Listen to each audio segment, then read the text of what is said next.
What's going on, you guys? Come on in. We're about to start a brand new episode of Jimmy Rants. So, Jimmy Rants, if you're new to the show, we do this show on a daily basis, typically around 11 a.m. Eastern Time. Is where I go live during the week. On the weekends, it's 2 p.m. Eastern Time. If I do a bonus one during the week, it's typically at 5 p.m. Eastern Time. So thank you for being here. We like to talk about a lot of different things on this show. Lately, obviously, the coronavirus thing has kind of dominated the headlines, so I've been giving my angle on a lot of topics around it. I'm not an infectious disease expert, so I'm not pretending like I understand the coronavirus itself, but I am providing the outer edges of talking about it, of how this is affecting you mentally and physically, and how it's changed your life. I'm helping with those kinds of things. I definitely have something to talk about along those lines here today. JimmyRants.com is the website if you want to engage in the content. If you missed any of the past episodes, go check them out there. We also put them up on YouTube. Type in a keyword Jimmy Rants, you'll find the show. And if you want to join us live, I do this on Instagram Live. I simulcast on 2 other Facebook pages. But on Instagram, I'm at Livin' Low Carb Man, LIVINLOWCARBMAN. And that's how you join the show. So today's Jimmy Rants, I wanted to talk about something that I know has been on a lot of the hearts and minds of people that are being exposed to a voluminous amount of information right now. Can you imagine if you just plop down just suddenly, let's say you've been asleep for 25 years and you woke up out of a coma, and all of a sudden, what are you seeing when you look at the news? Well, number one, you're going to be like, what the heck is this internet thing? Once you get over the shock of that and you kind of get on social media and go, okay, this is kind of cool. And all you're reading is all of this stuff about COVID-19, coronavirus, and then it's seemingly you got opposite ends of the spectrum when it comes to the information you're reading.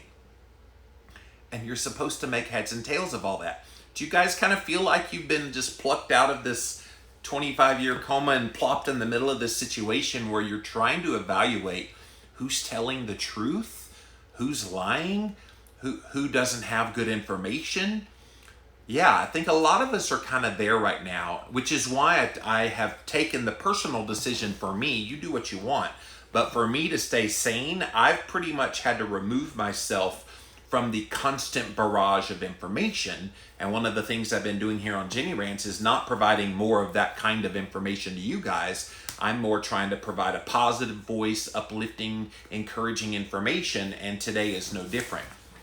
But I found this article on Psychology Today. A lot of emotional, psychological stuff coming up right now in the midst of this coronavirus pandemic and how people are responding to it. To me, that's the far more fascinating story. Yes, it's tragic what's happening, people that are getting this thing and the people who are dying from this thing, so I'm not trying to minimize that.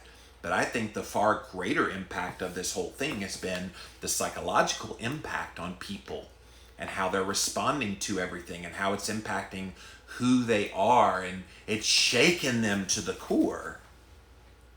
And it's making them evaluate, why do I believe what I believe? Who do I believe? How do I trust people? What do I do with all this information that's being thrown at me? So, Psychology Today wants to help you with that. And I read it and I went, oh my gosh, what a great study this was. And it might make you second think why you believe things might be true that may not be true. And perhaps something is true, but you're not quite embracing it, or you're embracing an untruth and then believing it to be true. You see how it can get confusing really fast. And so this study a new study on the language of lying shows how you figure out who to believe. So the headline, some simple ways to spot the language of a liar. During turbulent times when the news media is bombarding you with information from every direction, it's really hard to know who's telling the truth. In the case of the coronavirus pandemic, knowing who to believe can literally mean the difference between life and death. You may be told by one government official that successful treatment is coming just around the corner, while others will say, no, it's going to take months to find a cure. A local agency tells you to stay home, but another leader says, nah, it's all right, go out and visit with friends and family. Are you feeling that confliction, you guys? I think we are. I think as a society, we're starting to listen to everybody, and it's just like the normal world. In my space of keto, people often say, well, I hear exactly the opposite things to do within the keto community, so who do I believe? So you got certain people within the context of keto, oh, it needs to be a high fat diet. The preponderance of your calories come from fat. Oh, no, no, no. Another group says, no, it needs to be very high in protein and fats moderated. And both of them are in the keto realm, so who do you believe? So this is not new. We're just happening to apply it to the COVID-19 coronavirus, but this is true in every aspect of our life. So pay attention to this study. In your own personal life, you may be faced with potential liars all the time. We know people in our lives that lie to us all the time. A close friend sends you a sweater as a birthday gift. Uh-oh, you know what's happening next. After you excitedly open the package and you realize it's something you could never actually bring yourself to wear, the color's all wrong, you find a fabric is really itchy, you obviously have to acknowledge that you got a good gift in your mind. And so you decide the easiest way is to text the person that you want to tell them how you like their gift. Do you tell them the truth? Do you tell them what you really believe about that gift? You know you've gotten a gift that you absolutely hate. You know it. Admit it. I have. But it's so rude if you tell them how you really feel.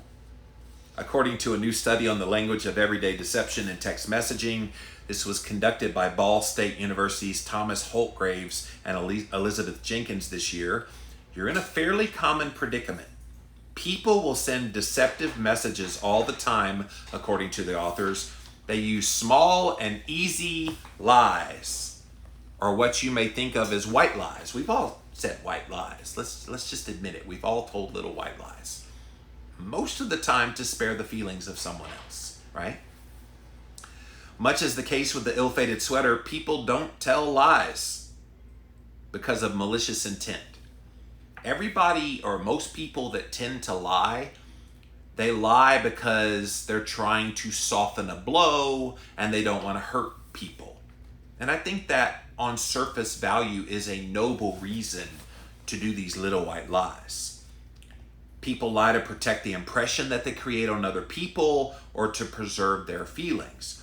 You might know the truth versus reality in the case of your own lies, white lies or otherwise, but how well can you tell someone who's trying to manipulate you and their impression that they're trying to put on you? Unlike a face-to-face interaction, online or text messaging liars don't have to worry about those non-verbal cues such as an eye gaze, a pause, or body language.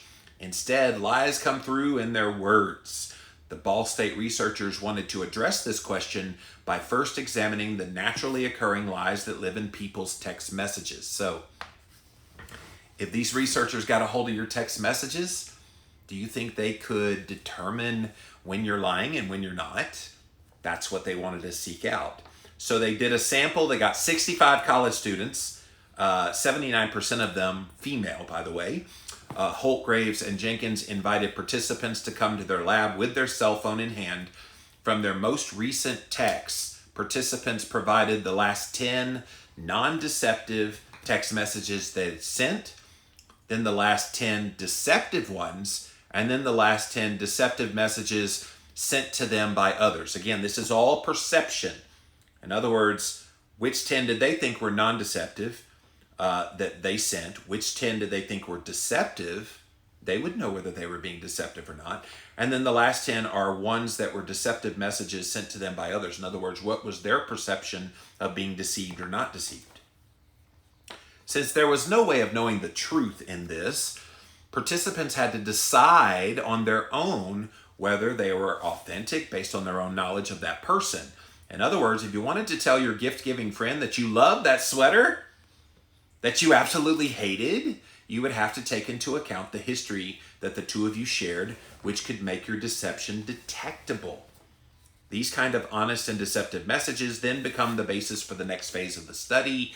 A new group of participants then, after that, rated each text message generated by the original participants along with scales for measuring truthfulness, believability, and a sense of confidence in the truthfulness judgment.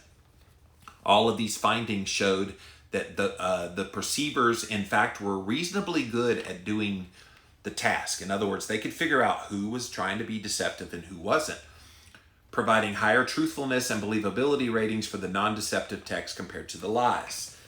Digging into what the lies gave away, though, the authors found that truthful text generally, listen to this, generally used fewer negations. In other words, can't, don't, shouldn't, less and less of those when they were truthful. So the opposite of that was if they said more can't, don't, shouldn't, and other kinds of negative words, that means they're lying. Kind of interesting, right? And negative emotions like afraid, warn, worried, those are also things that if they say more of those things, then it means they're lying. If they say less of those things, it means they were more truthful. And they were less likely to include first-person pronouns. Okay? So I, we, he, she, you're less likely. Truthful texts also seem to be more logical and assertive. The study participants all said it seemed like they had more clout. So when something has more clout, you're more reasoned in your mind to believe it. When you're sounding tentative or you're rambling in a text, it may seem as if you're trying to cover up something, and the recipient will be able to sniff this out. I got to tell you, I do a lot of text messaging with various friends and people I know in my life. And I got to tell you, when I see a tone change in a text message, I know they're trying to cover something up. I'm like, okay, what's going on? Because you're not acting normal. There's something different. And not everybody has that perceptiveness. I have tried to hone that because I am in the communications business and talk authentically as much as I can. I tend to see when someone's having trouble communicating and they're trying to hide something. Usually when I call them out on it, they're like, yeah, you're right. And here it is. And then I get the truth. But not everybody has that skill that they're exercising. Although there were no actual differences in the word length between the deceptive and the truthful texts, perceivers were more likely to regard a text as genuine if it had more words. Now, I know some people that they say 1,000,000 words and they say nothing at all. So I don't think it's just the length of the words. Now, if you say 1,000,000 words and it's a lot of good stuff in there, yeah. When I see a long text message and it's something that's got interesting information, then I know that's genuinely how they feel, and I tend to believe those. People that are shorter in their responses, you're kind of going, okay, what's going on? Give me more. What's happening? This finding actually makes sense in that it's generally easier to lie when you're only going in a short message than a long one. All you have to do is say, thanks, I love it. Talking about the sweater. When you don't love it. So you say, thanks, I love it. Please don't ask me any more questions about the sweater. Right? If you're trying to disguise your feelings about the sweater, if you really like it, you'll be more likely to say what it is you like about it. So in other words, the more descriptive someone is, the more truthful they seem to be. Now, some people know this and they might try to manipulate that. Oh, this sweater, it just fits so comfortably and I'm going to wear it every time I'm cold and it's just, oh my gosh, it's so awesome. Well, the problem when you tell that lie and then the person comes to visit you and they say, are you wearing the sweater you told me was your favorite sweater? And then that you've already gotten rid of it. And what do you do then? When you lie, it will eventually catch you up and you'll get caught. So don't lie.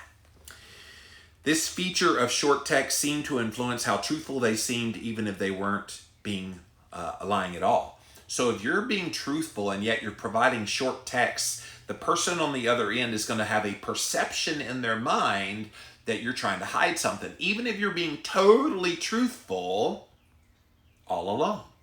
Isn't this fascinating, you guys? Like how we can detect someone's lies and even how there could be a false positive for somebody lying simply because the length of the text was so short and we're used to people giving us a short text lying to us. The next step in this study, you guys, from Ball State University involved creating an experimental simulation with predetermined truthful and deceptive messages. In addition to examining which linguistic features of text would predict the ability to detect a lie, the authors also wanted to test the impact of the sender's apparent status or power.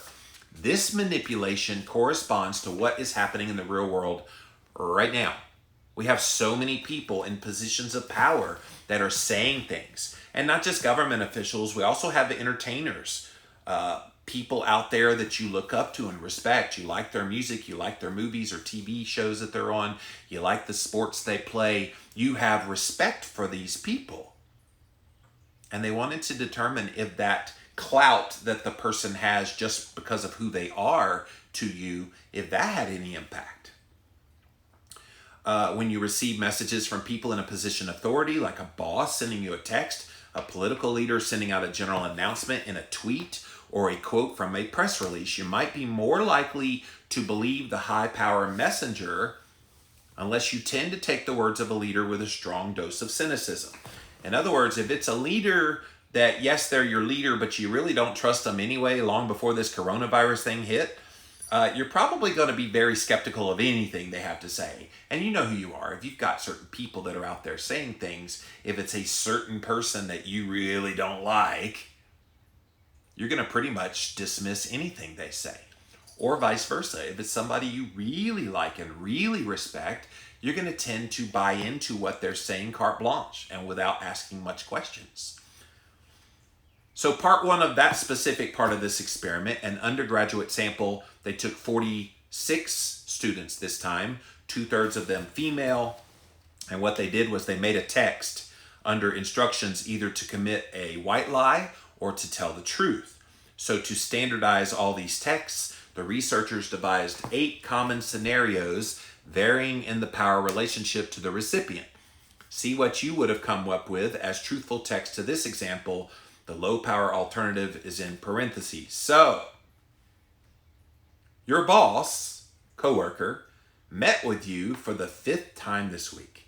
You are somewhat annoyed by how needy he or she has been lately and how much of your time he or she is taking up. 1 hour after the meeting, your boss or coworker texts you the following message. Does it bother you that I take so much of your time? I promise to be less needy in the future. What do you do? How do you respond? Do you tell them the truth? Do you tell a little white lie? What do you do?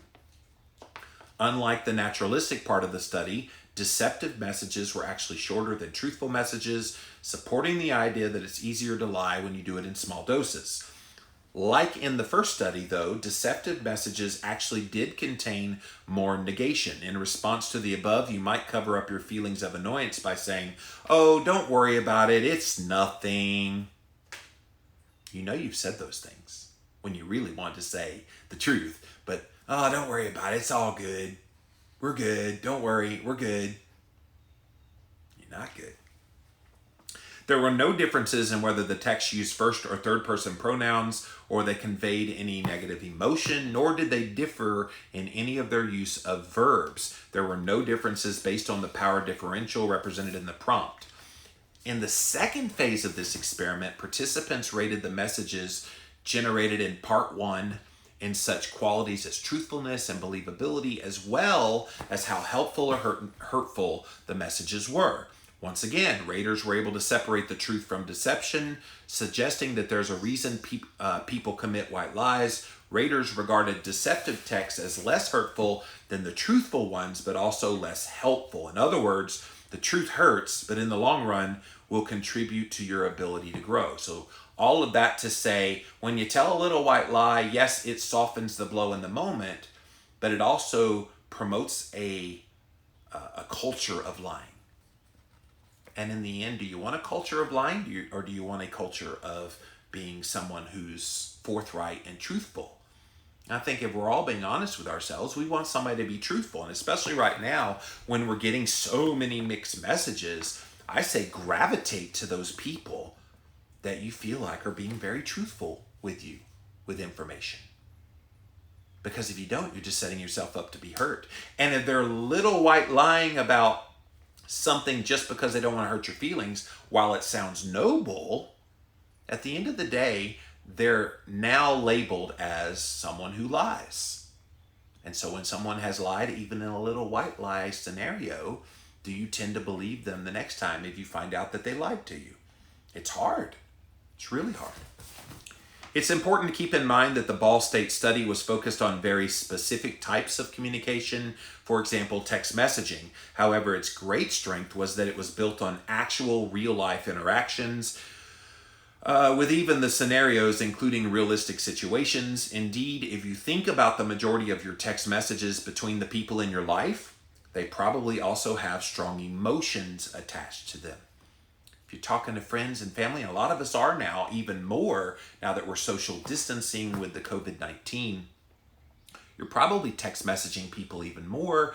It's one reason I am not a fan of text messaging. If you text message me, I will write you back, but I'm old school. I really like to talk on the phone or see you on video.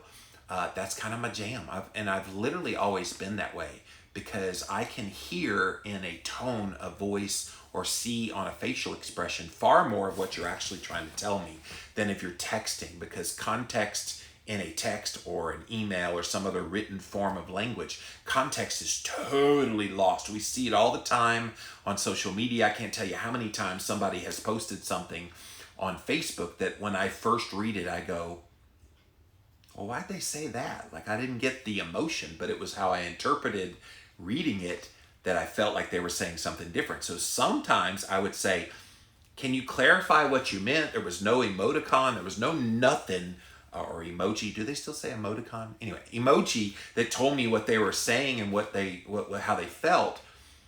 I just read it through the prism of my own eyes. And we do that a lot, guys. Our perception of what we think of some other people when we're communicating via text messaging, for example, you could read a text in a number of ways.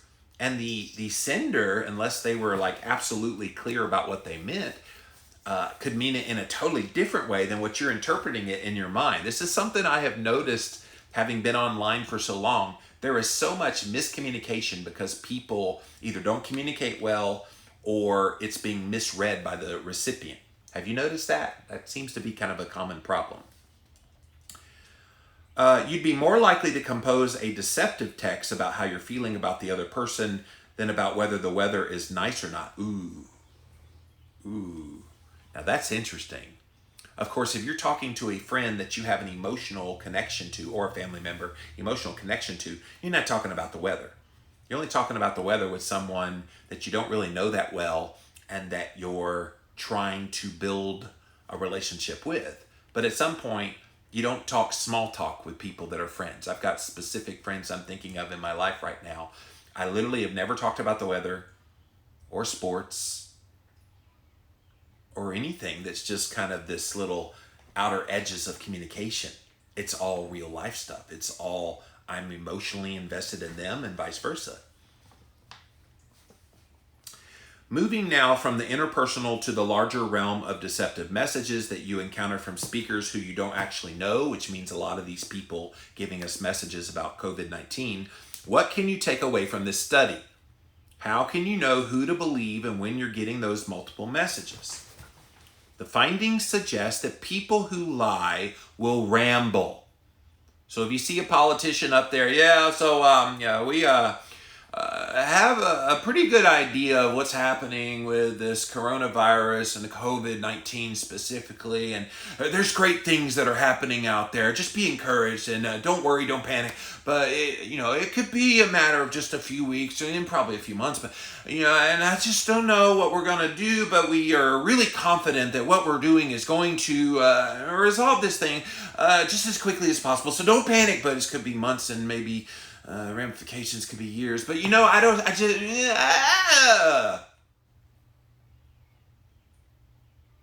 I think I just described a lot of what we're seeing right now. And I don't fault those leaders specifically. They just don't know what to say. They don't know how to calm fear. They don't know how to tell people the truth without it being so impactful that they worry more. It's this cutting edge conflict inside their head that goes, do I tell them the whole truth and it devastates them emotionally with their fears? Do I lie to them a little bit, tell them it's going to be okay so that they don't fear and so that we do take act? You see that it's kind of a conflict right now for a lot of these leaders. And it makes it hard for you to look at them and know who to believe, right? Rambo Moore, seem less certain of the facts. We've seen that a lot. Provide few discernible or even verifiable facts. I think the fact right now is we don't know. We don't know anything. So let's stop pretending like that we have to go out there in front of the American people and tell them messages, but just because you feel like there needs to be a message put out there. I'd rather you shut the up right now if you don't know what's going on until we get more clarity on what is going on. Wouldn't you agree? I would rather nothing be said to me and put out the message of we're simply evaluating and assessing the situation. In the meantime, keep staying in your houses, keep washing your hands, keep doing the things we've told you to do, but we're not going to give you anything new until there's something to report. I would respect them so much more if they did that. Secondly, it appears that if you're able to read a text translation of a speech or a message, you might be better at detecting deception than you might give yourself credit for. If something doesn't smell right, it probably isn't right. Trust your human instinct about all this. I think sometimes we think, okay, that has an element of truth, so maybe they're truthful even though it doesn't feel like it. Trust your gut. Gut feelings matter. Although it may be true that people lying to a distressing degree, it may also be true that recipients of these messages can sniff out the fact from the fiction. If something doesn't smell right, you're probably right. Okay? To sum it up, deception may be an inherent part of all human communication. By figuring out how to interpret the context of what you're reading or hearing, you can find the path to the information that you need to guide your most important life decisions. Guys, now more than ever, and this is always true even before this COVID-19 coronavirus came around, it's always been true that you need to be aware that you're being lied to at times for specific reasons, which we talked about in that story. And at other times, people are lying to you because they're trying to fool you. So what do you do with that information? Let this time of being quarantined, being away from people, observe. Use this time to observe. Look at what messages are being put out there by specific people, specifically government leaders, even entertainers, even sports stars. Look at what they're saying and see if you buy what they're saying is true. See if what they're saying makes sense. See if you can figure out who's telling the truth and who's not. This could be an interesting exercise. You got nothing better to do. You might as well be a people watcher in this way, because you want to know who's telling you the truth and you want to know who's lying. It's a good skill to have, whether there is a global health crisis or not. All right, let's go over here to Instagram Live first. We'll come over to Facebook Live if we have time. And thank you, Living La Vida Low Carb Facebook page, for being here.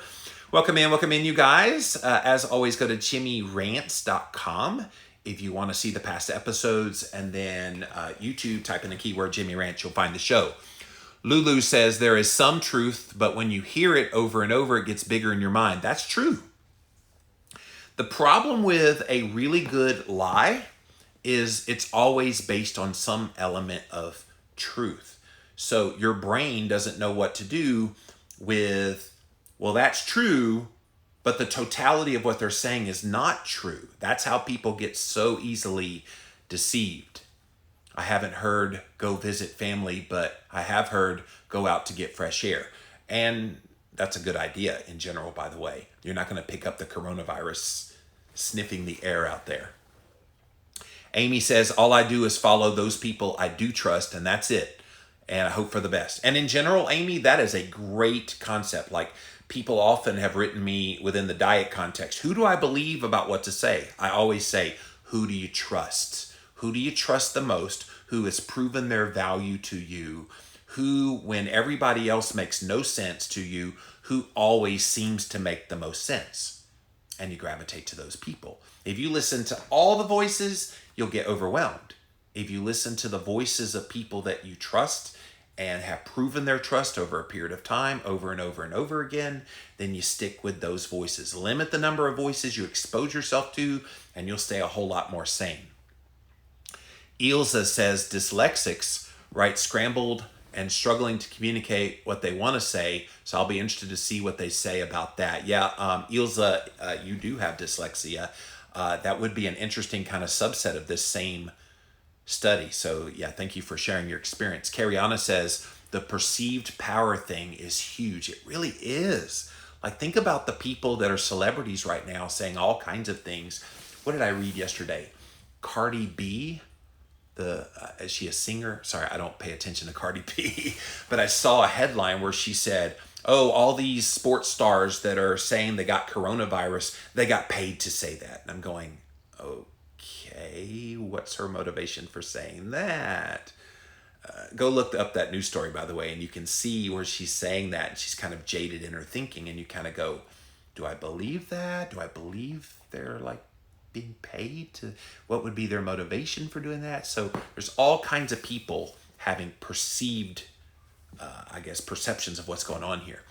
Beth says, I trust people more if they're able to receive a truth even when it's uncomfortable. Those who cannot, I tend to steer clear of. Yeah, if truth is presented to someone and they kind of go, nah, that's not true, yeah, it's time to let those people go. She also said if they feel like they can't be truthful with me, I also tend to distance myself. Beth, I would rather someone be 100% truthful and authentic. Those people who are my friends, like really close friends that I talk to, I'm like, don't lie to me. Just always be 100% truthful with me, even if it hurts my feelings. You're not going to hurt my feelings because I want to hear the truth. And vice versa. I speak truth as well. In all my business dealings with companies, I always tell them, I'm going to be truthful. If your product is crap, I'm going to tell you it's crap. If I think you're doing something stupid, I'm going to tell you it's stupid. And even my publisher, when I first got on the publishing imprint, Victory Belt Publishing, and started writing books for them, I said, can I always be honest with you, like 100%, because I think that will work best in this relationship? Absolutely. And I remember sometimes they would do some stupid stuff with the marketing, and I go, yeah, that's stupid.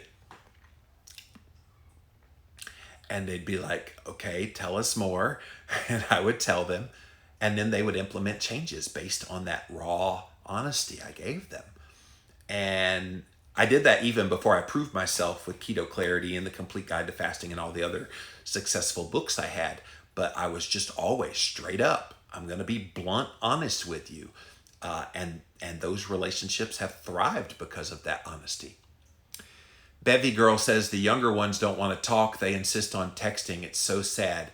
Yeah, but I think even within the context of texting, you can still not lie. Beth says small talk just drains me. Yeah, I don't do small talk. If you're gonna talk, let's talk deep, because that's my jam. Bonnie says, yes, Jimmy, it's also confusing and all new. We just have to wait it out, but also learn from the lessons of this pandemic. Bonnie, you are so right. If we can learn how to communicate better with each other and learn to perceive where people are lying to us and vice versa, man, what a skill that will be in the real world when all this current crisis is over. It's going to be an applicable skill. So start utilizing it now. Cariana says, none of this passes the smell test. It doesn't fit the context. I think that's why we have this universal unease right now. Yeah, right now it's just totally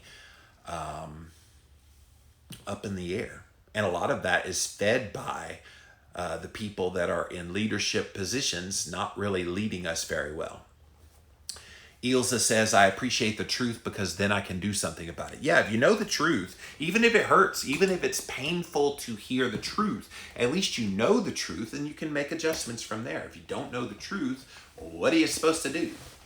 All right, I'll come back to you guys here in a second. I'm going to hop over to Facebook. What's up, guys? Thanks for being here. Let's see what you got here.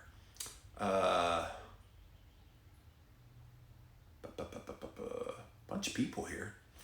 Tara says, hey Tara, hadn't talked to you in forever. I feel distraction and deflection is more of an indication of lying than rambling. Ooh, Tara, you always make me think, and this is why I love you, girl.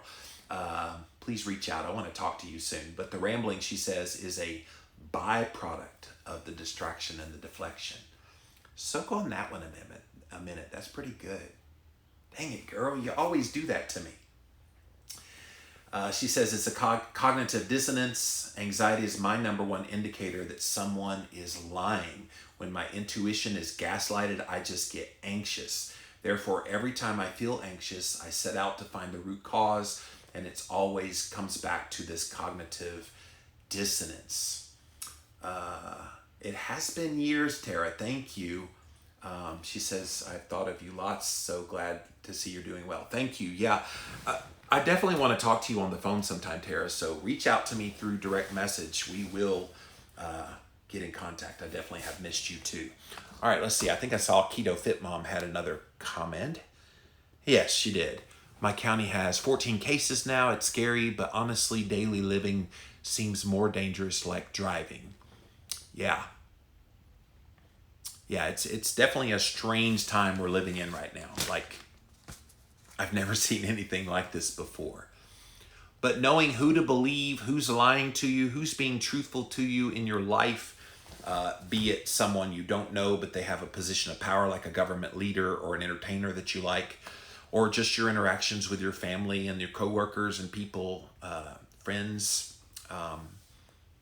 Let's use this time to put on our BS meter, so to speak, so that we kind of are eyes wide open as to what's happening here.